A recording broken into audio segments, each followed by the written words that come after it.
আজকে হঠাৎ করে অন্যরকম একটা পরোটা খাওয়ার ইচ্ছে করছে। আর যেহেতু ডায়েটে আছি, মাঝে মধ্যে এরকম আনহেলদি খাবার কিন্তু এখন বেশি খেতে ইচ্ছে করে। তো তার জন্য প্রথমে রুটির একটা ডো বেলে নিয়ে খুব সুন্দর পাতলা করে বেলে নিয়েছি দেখতে পেলে। এবার ঘরে কিছুই ছিল না, গুঁড়ামরিচ ছিল, তো মরিচটা ছড়িয়ে দিলাম। দেখো ভালোভাবে এইভাবে মরিচের পরোটা কিন্তু আমার বেশ ভালো লাগে। তোমরা যারা এখনও খাওনি আমি বলবো একবার হলেও ট্রাই করবে। আর ছিল ঘরে একটু ধনেপাতা, এটা বিলাতি ধনেপাতা, ওইটাকে কুচি কুচি করে আমি ওপরে দিয়ে দিয়েছি। তোমরা নর্মাল ধনেপাতাও দিয়ে দিতে পারো। আর আমি বলবো যদি ধনেপাতাটা না থাকে তাহলে সামান্য কিছু কারি পাতা কুচি করে দিয়ে দিতে পারো, বেশ ভালো লাগবে। গুঁড়ামরিচ কারি পাতা একসাথে একটা আলাদা একটা কম্বিনেশন। এবার সুন্দর করে, এটা পাতলা করে বেলা আছে, সাবধানে তুলতে হবে, নাহলে আবার ছিঁড়ে যাবে। এবার এটাকে চৌকো করে এটাকে বেলে নেব। আর চৌকো করে মানে বেলে পরোটা খাওয়ার পর আমার এত ভালো লেগেছে যে রোজ রোজ আমি এই চৌকো পরোটাটাই খেতে বেশি পছন্দ করছি। আমাদের ঘরের সবাই এত মজা পেয়েছে এই পরোটাটা খেয়ে, তাই আমি বিভিন্ন রকমভাবে ট্রাই করছি। তো এই দেখো এইভাবে গুঁড়া লঙ্কার পরোটাটা আমি নর্মালি খাই, তবে এই চৌকো করে খাইনি, নর্মাল খেয়েছি। ভীষণ ভালো গাই। যদি ঘরে কিছু না থাকে, শুকনো লঙ্কার গুঁড়া কিন্তু সবার ঘরে থাকে, এটা দিয়ে একবার ট্রাই করতে পারো। আর যদি তোমাদের ঘরে শুকনো মরিচের গুঁড়া না থাকে তাহলে আমি বলবো সামান্য শুকনো মরিচকে চিলি ফ্লেক্স বানিয়ে নেবে, মানে কেচি দিয়ে কুচি কুচি করে কেটে ওপর থেকে ছড়িয়ে দেবে। বেশ ইউনিক একটা মানে রেসিপি। এবার এটাকে আমরা ভালোভাবে বেলে নেব। আর দেখো চৌকোটা মানে খুব সুন্দর হয়েছে।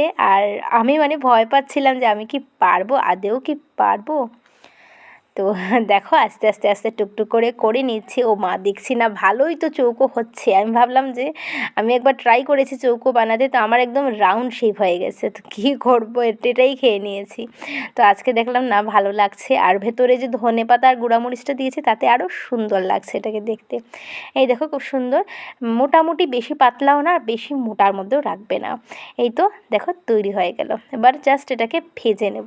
তোমরা চাইলে তেল ছাড়াও ভাজতে পারো, তবে আমি না হালকা একটু তেল দেব, কারণ আমি পুরো পরোটাটা তো আমি খাবো না, সবাই মিলে আমরা শেয়ার করে খাবো। যেহেতু ডায়েট করছি বুঝতে পারছো, ময়দার পরোটা আমি মানে পুরোটা খাবোই না, আটা দিলে তবু এক সময় খেতাম। জাস্ট একটা টুকরোর মতো জাস্ট নেব, অনেক ক্রেভিং হচ্ছে তো তার জন্য সামান্য এক টুকরোর মতো নেব। এবার প্যানটা ভালোভাবে গরম করে নিয়ে মিডিয়াম আঁচে এটাকে আমরা ভেজে নেব। আর 1 থেকে 1.5 মিনিট পরে দেখবে সুন্দর সাইডে কালার এসছে, তখন কিন্তু উল্টে নেবে। আর সাথে সাথে উল্টাতে যাবে না, তাহলে কিন্তু লেয়ারগুলো মানে বেশি ক্রিস্পি হবে না বা ফুলবে না। মানে আমি বলতে চাচ্ছি লেয়ারগুলো যে আলগা হয় ওটা কিন্তু সাথে সাথে উল্টালে হয় না। তো অবশ্যই 1 থেকে 1.5 মিনিট ওয়েট করে দেন এটাকে উল্টাবে। দেখো তেলটেল কিছুই দিইনি, কিন্তু কি সুন্দর কালার চলে এসেছে। এবার সামান্য একটু, তোমরা চাইলে ঘি দিতে পারো, আবার বাটারও দিতে পারো। আমি একটু সাদা তেল দিয়ে দিচ্ছি, কারণ আমি মানে স্লাইট একটু খাবো বাবা। তেল দিলেও প্রবলেম নেই, ঘি দিলেও প্রবলেম নেই, বাটার দিলেও প্রবলেম নেই। তোমরা যে যেটা খেতে পছন্দ করো অবশ্যই বাটার বা ঘি দিলে বেশি টেস্টি লাগবে।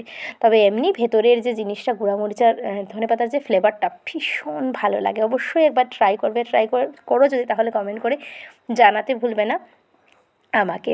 তো সামান্য 1 চামচের মতো তেল এপাশ ওপাশ লাগিয়ে এটাকে ভেজে নেব। এই তো তৈরি হয়ে গেল আমার ইউনিক গুঁড়ামরিচ আর ধনেপাতার পরোটা। তো আজকের ভিডিও ভালো লাগলে বরাবরের মতো আমার চ্যানেলটা সাবস্ক্রাইব করার অনুরোধ রইল। শেয়ার, লাইক, কমেন্ট করতে পারো ভালো লাগলে। আর খারাপ যদি লাগে তাহলে অবশ্যই আমি বলবো আমাকে জানাবে যে তোমাদের কোন বিষয়টা খারাপ লাগছে। তাই দেখো নামিয়ে নিচ্ছি, এবার গরম গরম জাস্ট খেয়ে নেব। তবে আমি এখন খাবো না, কারণ আমার এখনও খাওয়ার টাইম হয়নি, মানে সন্ধ্যার টিফিনটা এখনও হয়নি। তো টাইম আসলে আমিও খেয়ে নেব। তোমরাও বাড়িতে অবশ্যই বানাও, আর অনেকটা সফট হয়, তোমাদের ছিঁড়ে একটু দেখিয়ে দিচ্ছি। তো এই তো, সবাই ভালো থাকবে, সুস্থ থাকবে, আবার দেখা হবে নতুন ভিডিওর সাথে। এই দেখো জাস্ট ভেতরের মানে লুকটা জাস্ট দেখো, ওয়াও ওয়াও ফিলিংস রিয়েলি। তো সবাই ভালো থেকো, আবারও টাটা।